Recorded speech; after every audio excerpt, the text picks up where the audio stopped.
Welcome to part 2 of the floating shelf build. In today's video, we'll be continuing where we left off in part 1. If you guys haven't seen part 1 and want to make this project as well, I'll leave part 1 in the build linked in the description. In part 1, I did not make the hole deep enough for the dowel to fit between my side and bottom board, which caused to damage my bottom and side board. So we went to my closest hardware store and got another piece of plywood to replicate the boards I damaged. Now I cut one sideboard to replace the one I damaged, and another sideboard which you will see later in the video why.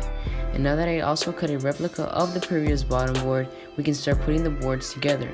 I'll be using angle clamps to keep my shelf squared while it's getting assembled.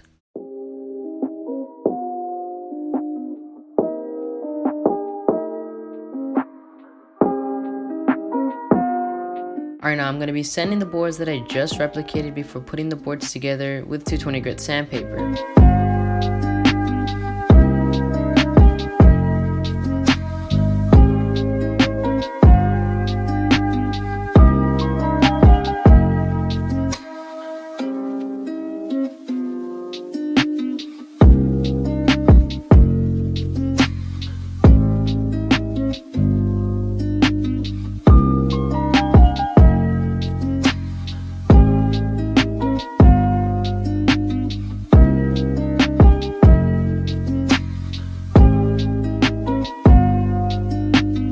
Now instead of using dowels, we're going to be using trim head screws which have a clean trim head which will allow us to have a clean look.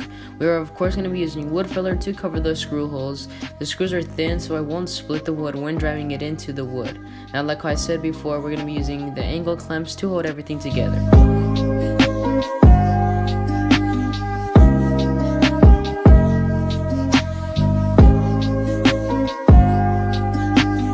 Now, I'm going to mark a line in the center of my board. You guys will see why in a bit. We're going to cut a 3/4 of an inch board the same length as my backboard. The next thing I'm going to do is I'm going to make sure the backboard and the 3/4 of an inch board fits between my two side pieces, and it did. I'll be trimming the two side boards to make sure it fits nicely in the middle of my shelf for extra support.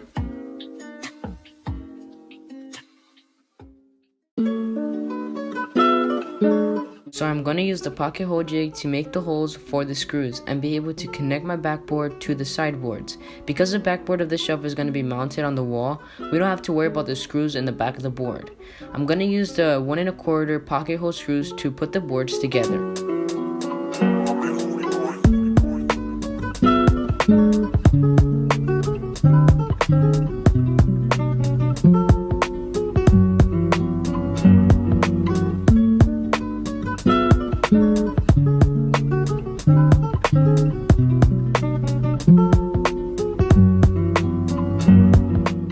I'm going to attach the sideboard in the center of my shelf with pocket holes and glue another sideboard next to it to cover the pocket holes I just made. And this will give extra support in the center of my shelf.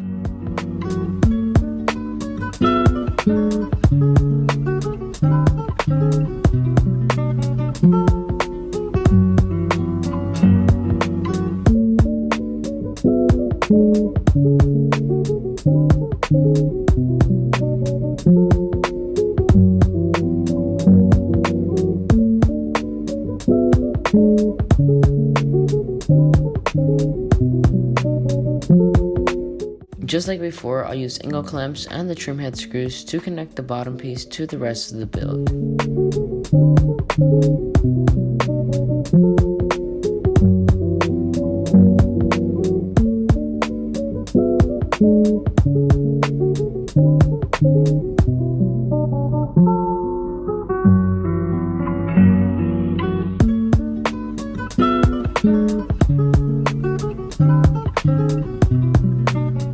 I am also going to secure the backboard to the bottom board with pocket holes that I made earlier.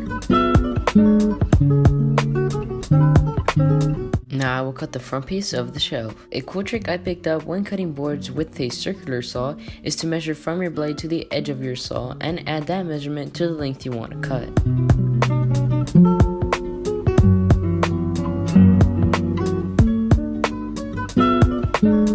Check if you have a straight line that's parallel on either side. You can use a speed square to check your line.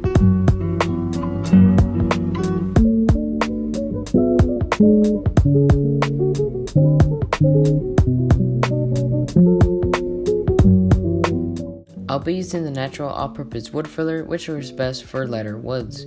You can also use a putty knife like how I used here to help me cover the screw holes.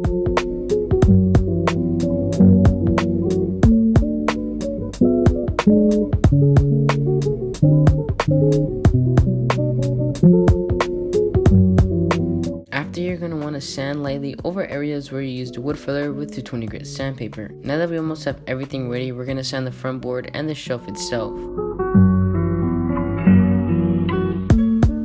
Now I used a wireless Dremel tool with a sanding attachment to route an angle slot to act as a handle on both sides of the front board.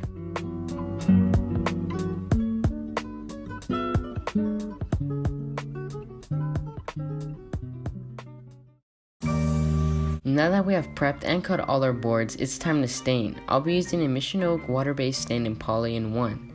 I'm not no expert at staining by any means necessary, so if you have any tips, leave some down below in the comments below section.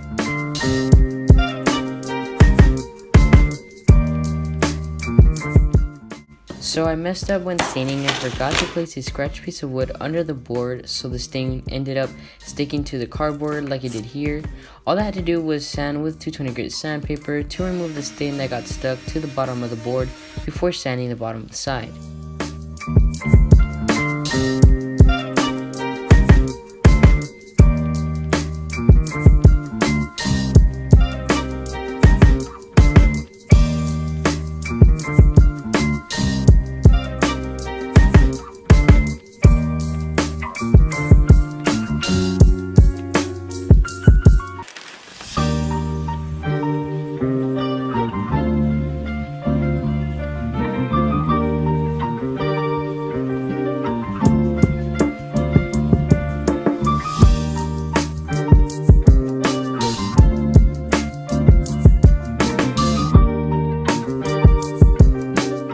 I stained the front board and the shelf again to get that brown stain color I wanted, but to not bore you guys, I'll skip to the next part. I used soft close hinges, a 35 inch and a 1 1/4 drill bit, and folded the template that came with the hinges to install them.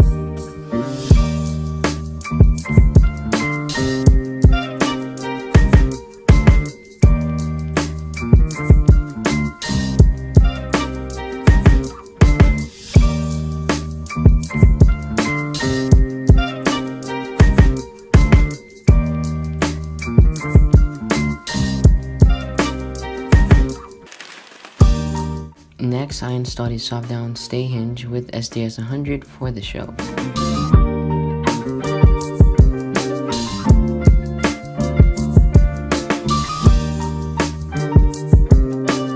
After, I used my table saw and adjusted the blade to 45-degree angle to make the French cleat and attached it with screws. Then I used the Dremel tool to make an area where my power cable can go through, and used a 35 size drill bit to fit the connector of the power cable. Then I took off the TV off the wall and found the studs with a stud finder. I used 8-inch fastener screws to mount the French cleat to the stud. Next, I drilled another hole for the cables that will be connected to the TV in the shelf, and another where the TV will be mounted. Then I fish hooked the wires, and for being my first time, I was really happy how quick I did it. Last thing to do was connect the cables, mount the TV, place the shelf on the French cleat, place 2 more screws that connect from the shelf to the stud, and clean up the wires, and I was done.